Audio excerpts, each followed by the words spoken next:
দর্শক, এই মুহূর্তে গাজীপুরের চন্দ্রা থেকে মহাসড়ক পরিস্থিতির খবর জানাচ্ছেন প্রতিনিধি AK-M শিশির।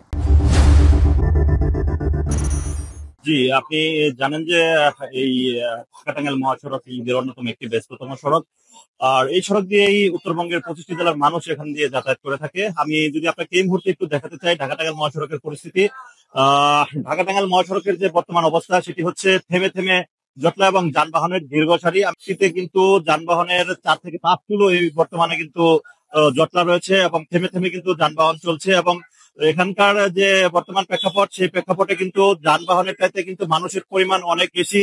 লাইনের পর লাইন হাঁটছে এবং দাঁড়িয়ে রয়েছে যাতে তারা প্রিয়জনের সাথে ঈদ আনন্দ ভাগাভাগি করতে পারে, সেজন্য কিন্তু এখানে এসে ভিড় জমাচ্ছেন। আমি আরেকটি বিষয় আপনাকে জানাতে চাই যে গতকাল কিন্তু এই শিল্পদূষিত এলাকার 50% কারখানা ছুটি হয়েছিল, আজ আরো 50% কারখানা ছুটি হয়ে গেছে। ফলে ধীরে ধীরে কিন্তু চাপ সকালের চাইতে কিন্তু বৃদ্ধি পাচ্ছে, যানবাহনের চাপও বৃদ্ধি পাচ্ছে, মানুষের চাপও কিন্তু বৃদ্ধি পাচ্ছে। হাইওয়ে পুলিশের যিনি IGP তিনি এসেছিলেন, এখানে এসে ব্রিফিং করেছেন যাতে ঈদ যাত্রায় মানুষ নির্বিঘ্নে বাড়িতে পৌঁছাতে পারে, সেটি কিন্তু তাদের নির্দেশনা দিয়েছেন।